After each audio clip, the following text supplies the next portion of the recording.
Las Vegas is known for the mafias, the casinos, the parties, and now the huge community of homeless people that use the street as a toilet, trash can, and bed. But Las Vegas was not always a synonym for degeneracy. In this video, we'll talk about how Las Vegas went from being a calm community for the native population to becoming a mecca for gambling, drug use, and prostitution. The story all starts with the native population in Las Vegas. The Paiute lived in the area for a really long time. Some archaeological evidence shows that they might have lived there for between 10 and 12,000 years. They called themselves the Desert People, and they inhabited southern Nevada, southern Utah, southern California, and northwestern Arizona. However, when European settlers arrived, most of the indigenous were forced out of their land. They were pushed out of their land. Although there was one nice European woman worth mentioning named Ellen Stewart, who gave a piece of her land to the native population so that they could continue living in their homeland.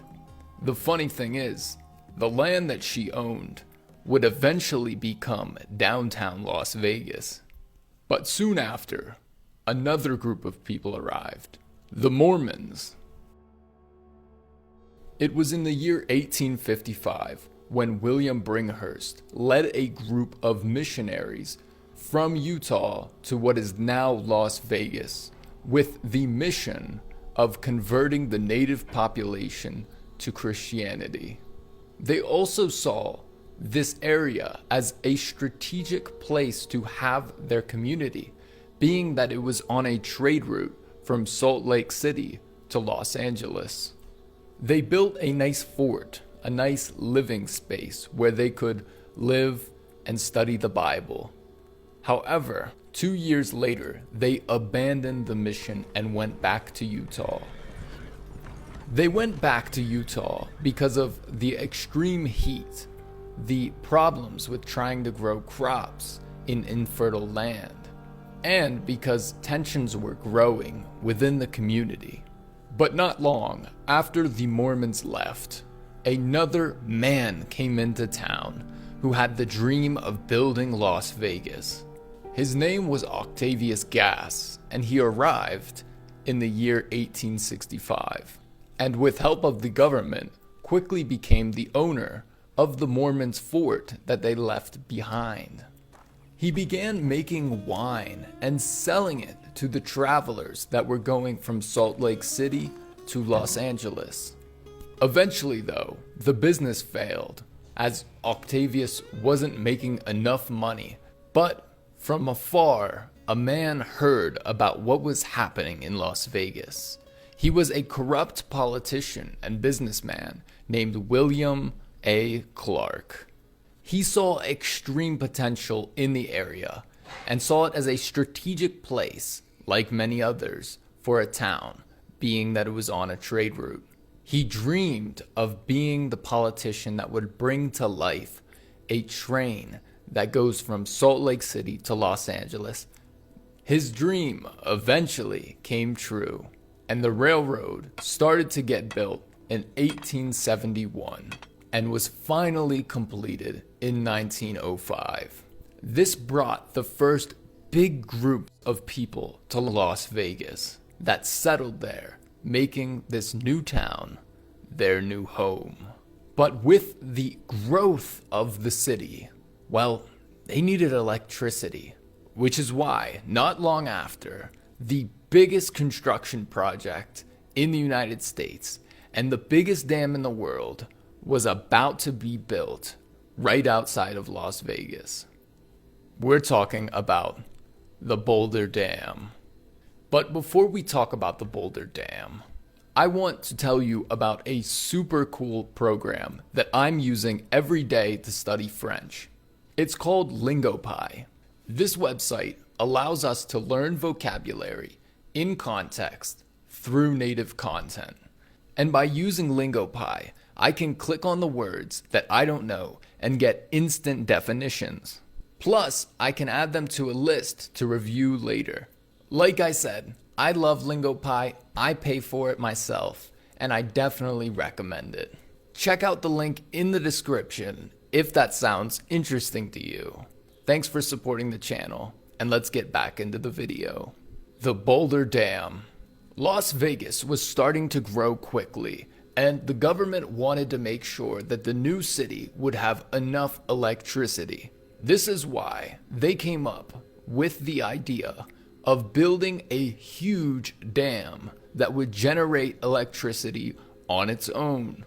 It would be the biggest dam in the world at that time, and alongside it, they would create the biggest artificial lake in the world. This dam was constructed between the years 1931 and 1936, which are the years of the Great Depression. Being that they were in the Great Depression, many young men couldn't find work. The economy was collapsing, and so many young people from all around the country came to Nevada to make this project a reality. Eventually, though, in 1946, the Boulder Dam was renamed to the Hoover Dam to commemorate President Herbert Hoover, who had helped with the construction of the dam. And of course, the massive amount of electricity being produced helped Las Vegas turn into what it is today and set the scene for resorts, casinos, and the Mafia. The first resort built in Las Vegas was called El Rancho, and it was built in 1936. They offered travelers a place to stay, a buffet, a casino, and a bar. This resort paved the way for many other casinos to come into Las Vegas by showing how profitable such a business could be in the area. Unfortunately though, on June 17th in 1960, El Rancho caught on fire and was burnt to the ground and was permanently closed afterwards. After El Rancho proved the success of casinos in the area, the next best resort was opened, and it was called El Flamingo. El Flamingo was a casino and restaurant that, unlike El Rancho, didn't have great success at the beginning. Because of this, the owner of El Flamingo took out a loan from a mobster named Benjamin Bugsy Saigo. But eventually, Bugsy decided he would prefer to just buy El Flamingo and allow the owner to become the manager.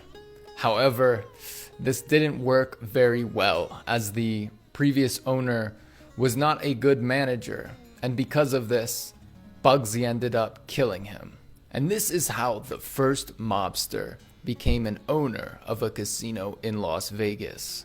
After seeing the success, many other mafia leaders moved into the area to start investing their money in the legal casino business, which made a lot of sense because before this, they were the professionals in the illegal gambling business. However, the state of Nevada started creating laws to try and make it impossible for mafia leaders to be buying casinos. For example, in the 1950s, they opened up the Gaming Control Board and the Gaming Commission, which forced casino owners to get licensed, which meant long and detailed investigations. They also created something called the Blacklist, which was a list of people with mafia ties that they would not allow to get licensed.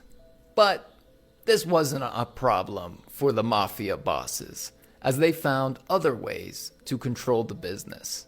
After the mid-1950s, it became very common for mafia bosses to fund businessmen to open up casinos.